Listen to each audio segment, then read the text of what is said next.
Dit is de K-route miljoen reportages oer. Hele stellingwerf van Wiet Massum, die sneun in de finale van de Grote Prijs van Nederland stier.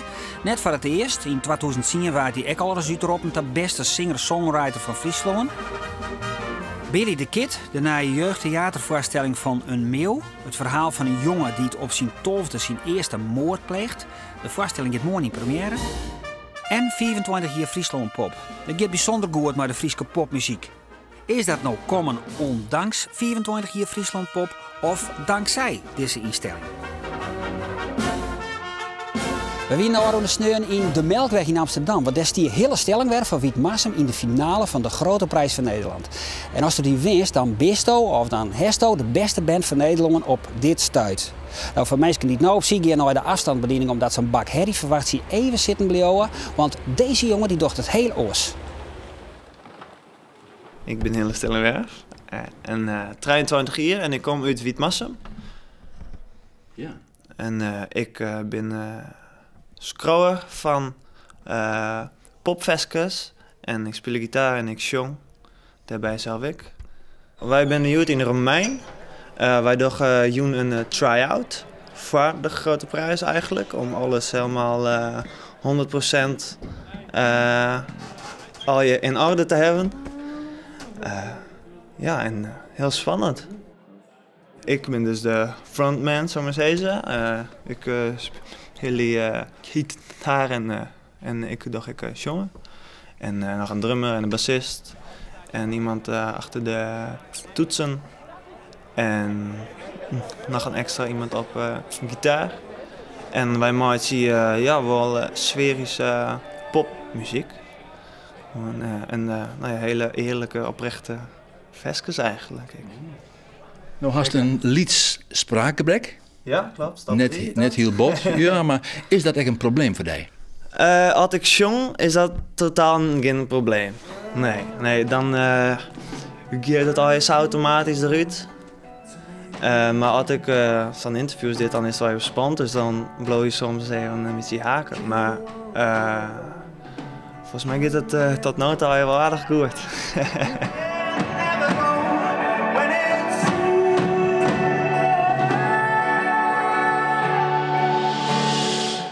Give up, shouldn't give up,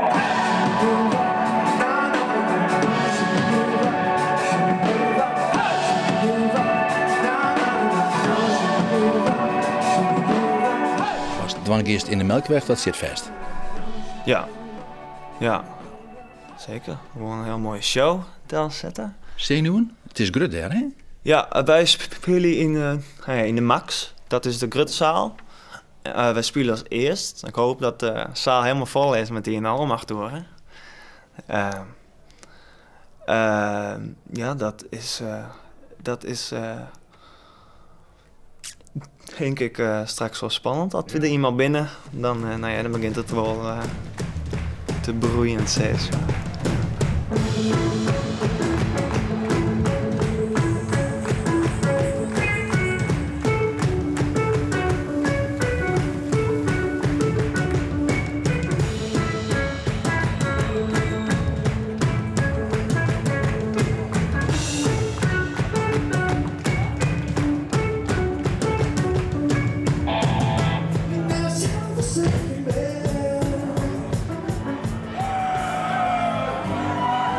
Dames en heren, we gaan naar de prachtige Friese plaats Wit Marsum.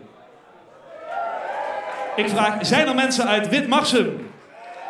Ik hoor andere mensen denken, is dat niet die plaats waar Menno Simons vandaan komt? Inderdaad, dat is de plaats waar Menno Simons vandaan komt en waar hij bekend van is. Mag je thuis opzoeken, dat is een kijkersvraag. Dames en heren, ze hebben zojuist hun naam veranderd, dus ik moet ze anders aankondigen. Ga deze band checken, ze heten nu, en ik wil een overdovend, laten we dat afspreken voor elke band, of je er nou voor bent of niet, overdovend applaus. Laat je horen voor deze mannen, ze heten nu When We Are Wild! Oké.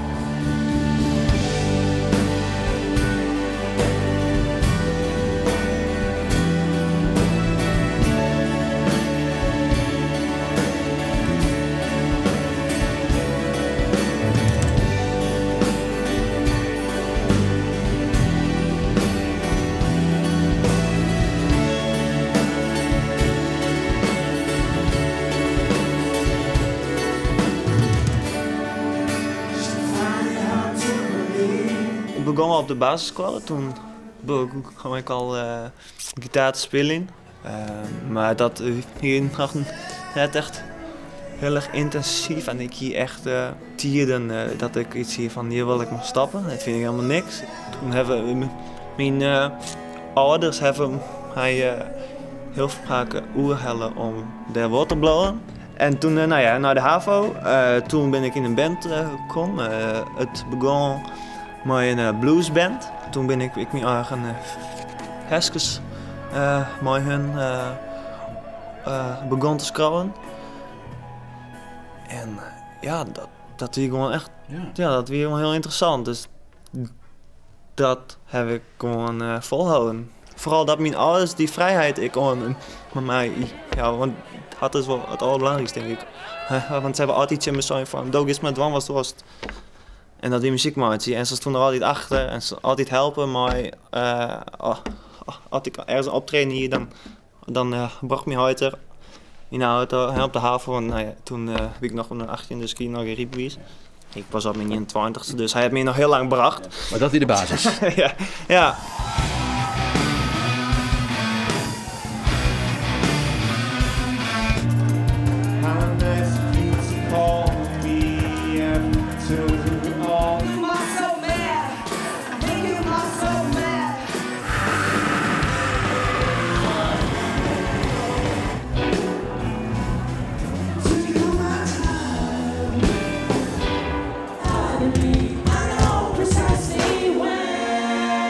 Als wij hem winnen, dan gaan wij gewoon verder maar wat we nodig hebben. En dat is muziekmaatje en spelen en daar heel ambitieus mee wezen. En dat is wel het hoofddoel. De winnaar van de Grote Prijs van Nederland 2012 is geworden.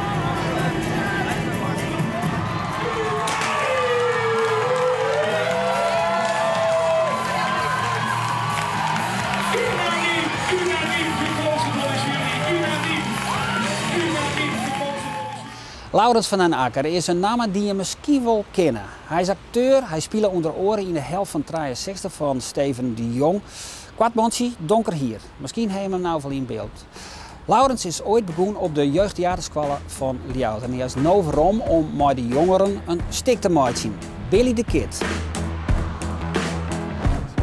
Laurens maakte met Jeek van Velden dit hier al eerder een voorstelling in Ljouwert. Ze troffen een oor op de toneelschool in Maastricht en waren op een nijvregen van Billy the Kid.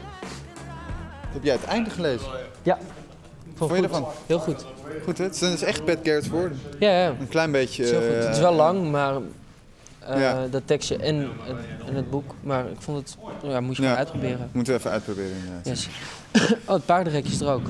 Laurens had een Iersijs Lien had er zelfs in een voorstelling als deze spelen. Hij komt van de jeugdtheaterschool en haar eigen mensen meenemen, die als Jeek ten Velde in dit geval. Ze zijn onbevangener. Ze zorgen minder de probleem of de tukkeltje die soms op een theater vast zitten, zeg maar. Dit is een hele installatie, dat heet een geluidsmaker, een geluidsmaker in het Duits. Maar waar het eigenlijk om gaat is dat de spelers ter plekke al het geluid, dus de hele situatie kunnen maken. Dus er zit een wienmachine, er zit een pannenrek voor botsingen en zo, en dan is het oorgeluid met meidje. Dus er zit een donderapparaat. De loeken van het huis die dicht slaan en hier gaan. Nou, ze hebben van alles maken. Dit is een... je stapt zo in. Ik heb ook mijn cowboykleding net aan. Dus me zo om. Dan hou je me hier vast. Dan is dit het hinder. En dit is de stut. Deze. En dan maak ik Jack het geluid. En dan geven we de vertroog. En dan Ennio Morricone eronder en dan is het klaar, nou. Wij hebben dus allebei een fascinatie voor Amerika en daar begint onze inspiratie altijd, die begint erin. En toen dachten we, wat is nou een goed verhaal om jongeren te laten vertellen op het toneel. En toen kwamen we bij Billy the Kid uit. Hij moet sterven! is een coming-of-age story van een jongen van hun leeftijd die een zware jeugd heeft en die 20 mensen vermoordt. Die spelers vragen zich dat ook af van hoe kan het dat iemand zo wordt? Hoe kan het dat je op je 21ste 21 mensen hebt vermoord? Hoe word je zo iemand, weet je wel? Hoe kan dat? Komt het door zijn ouders, door zijn omgeving, door zijn opvoeding of verkeerde vrienden? En daarom is deze vaststelling heel relevant voor die jongeren. En vonden wij het een uitdaging om dat te matchen. Overdag moesten we werken. En moesten we ook een uur uit Johns geliefde boeken passages voordragen. Maar 's avonds is het hier één groot feest.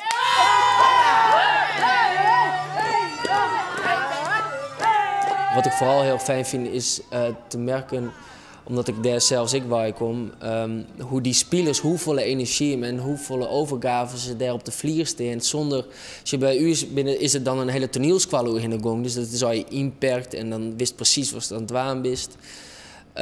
Maar deze spelers die ben nog helemaal vrij en die doorgaan alles wat vrij is. En dat is heel fijn om te merken. En dus eigenlijk is het werk dat ik even, waarom ging naar toen ik 15 was.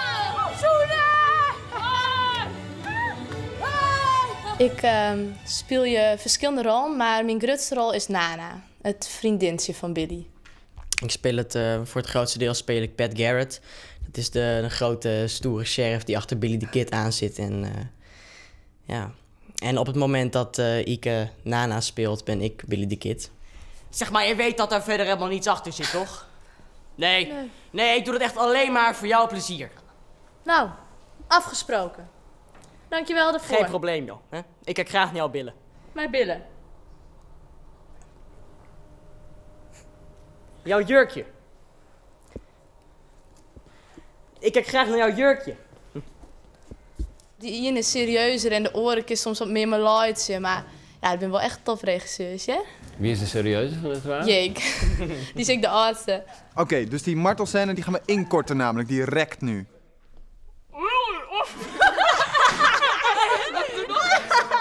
Probeer het heel even echt te doen, niet meteen lachen.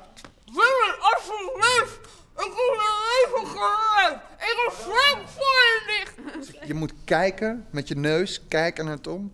Dan trek je weer Jessie naar je toe, zodat jij weer de focus op mij, Jessie, en dan krijgt hij nog meer water.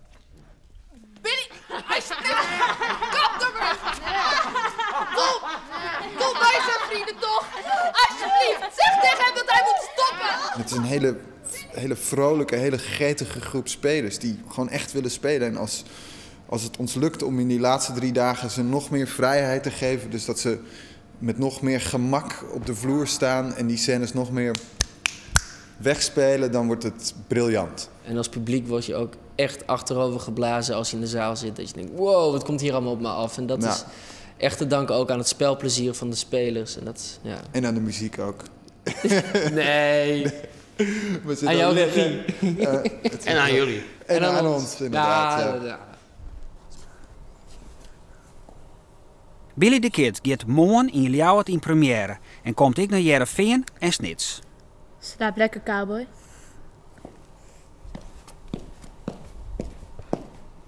Douwe Talma, wie Aroen Sneur op het jubileumfeest van Friesland Pop. Een organisatie die de Aroen 25 hier inzet om de Friese popmuziek een podium en infrastructuur te geven. Zodat de bands een gang in kon om hun talenten te ontwikkelen.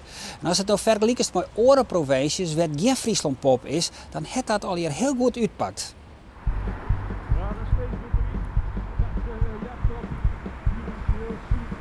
Leuke strop. Maar Herman woont nou op een farm en dat is geen rijke poor. Zie vergaan is van de baan, zie vlees ging niet de lucht. Want Herman moest gaan aan, Herman had geen zin. Feest Aroen Sneun in de harmonie. Want Friesland Pop is in 24 jaar stadig en groeit. De stichting staat aan de basis van heel wat succesvolle muzikale initiatieven in Friesland. Likas bandjeswedstrijd de Kleine Prijs van Friesland.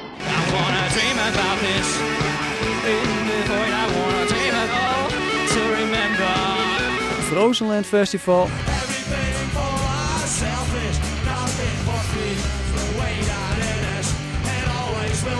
De D-Drive opleiding van het Friesland College.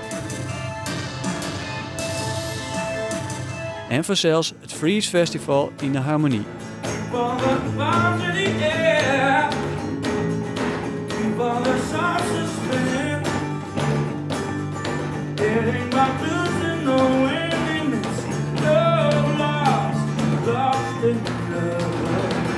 Het gaat dus goed met Friesland Pop. Heegt tijd voor mij om eens even te zien waar nou de mensen binnen die achter de schermen het werkje voor dat succes. Nou, dit is het gebouw van Stichting Friesland Pop. Dit is onze kantine eigenlijk, het keukentje. Hier hebben we al onze belangrijke vergaderingen. Hier is het kantoor waar Titus en ik zitten. En natuurlijk onze stagiair. En ook boven hebben we nog een aantal kantoren. Het is maar een klein gebouwtje hoor. Hier zit onze grafische stagiaire, Louise. En dit is het kantoor waar Desiree zit. Desiree doet onze administratie. En zij is echt de belangrijke ruggengraat van de stichting. En hier is het kantoor van Sjouke en van onze andere stagiair Frank. Hoi Frank. Hallo. Sjouke. Hey jongens. Oké, duidelijk. Mooi gebouw. Maar wat doe je hem nou eens? Ik ben Inge Heslinga, ik ben 31 en ik ben projectleider bij Stichting Friesland Pop. En dat doe ik nu sinds een jaar of 4. De ene keer ben je stagiairs aan het inwerken en stagiairs aan het motiveren om gewoon de telefoon op te nemen. Dat vinden ze soms eng. Andere keren ben je in overleg met de stad Schouwburg, met jongerencentra over evenementen. Soms ben je heel praktisch bezig en ben je inderdaad champagne aan het halen. Dus het is heel divers. Ik ben Titus van 't Veer, ik ben projectleider bij Friesland Pop part-time. Ik zit hier zo'n beetje 4, 5 jaar. Ik ben net 40 geworden. Binnen Friesland Pop doe ik in ieder geval het Freeze Festival een hele tijd. De kleine prijs heb ik een tijd gedaan. Dus eigenlijk doe ik heel veel evenementachtige zaken.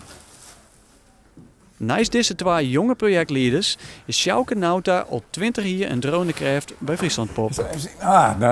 De winnaar van de kleine prijs, Mr. Wallace. Nou, mooie foto deze, hè? Dat is echt een topper. Sjouke weet alles over de Friese popmuziek. Sjouke is echt een wandelende encyclopedie. Ik ben Sjouke Nauta, ik ben 57 jaar, directeur van Friesland Pop en sinds 92 bij Friesland Pop werkzaam. Hij is een hele goede baas, heel makkelijke baas ook.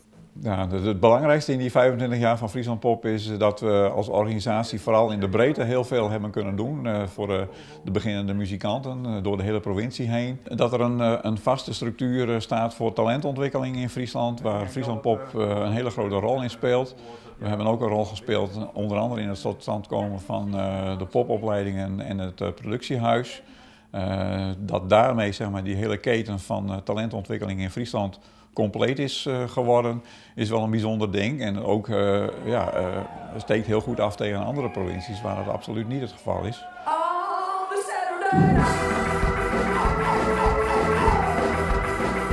Een soort vergelijkbare instanties in andere provincies binnen voortvallen. Tegelijk met die van Amsterdam en Rotterdam is Friesland Pop als zelfstandige popkoepel oerbleun. Maar hoe kan dat? Ik denk dat wij gewoon zo langzamerhand een beetje een stabiele organisatie hebben gekregen. En dat wij ervaring hebben met de projecten die we gedaan hebben de afgelopen tijd. En dat je zo langzamerhand steeds meer op zekerheden kunt bouwen. En daardoor denk ik je projecten steeds beter kan doen. En daarbij denk ik dat gewoon in Friesland op dit moment het popklimaat gewoon heel positief aan het ontwikkelen is. Met opleidingen, met poppodia. Dus we hebben ook gewoon heel veel markt om ons heen, heel beweging. En dat maakt denk ik een ideale optelsom.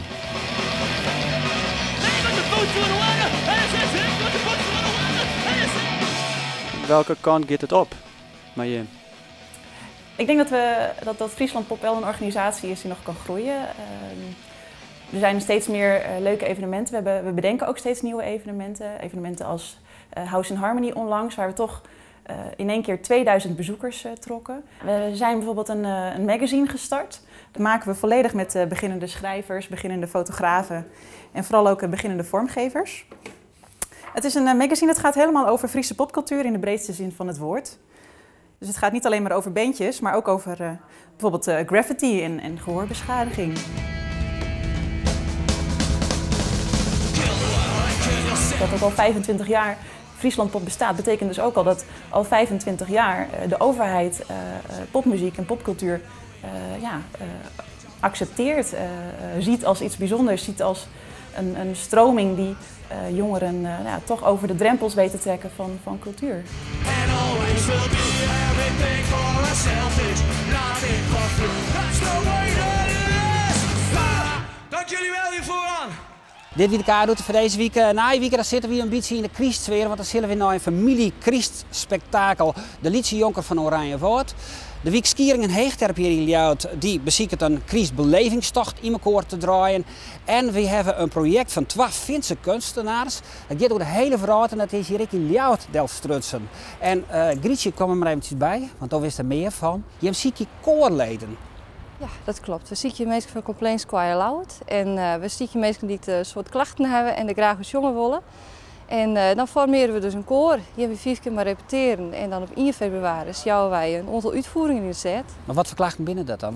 We kennen mensen dan? Het kunnen allerhande klachten wezen over het waar, over de milieu, over het culturele klimaat, neem het maar op. Overal kunnen we ook laaien. Dus er komt de componist bij en op basis van de klachten van de mensen komt er een lied en dat ga je hem dan niet opvieren. Er wordt inderdaad een lied maken op basis van de klachten en dat jongen we de meisten al door en dan hebben wij een klachtenkoor in Ljouwert. Hoe kunnen mensen haar aanmelden? Mensen kunnen een mail sturen naar judith@vhdg.nl. Dat maakt voor december en stuur direct een klacht mee, dan kun je het mij nemen in het lied. Hoe de opstart van dit project na week dus meer. Van nou bedankt voor het zien en dan. Wat is het eigenlijk?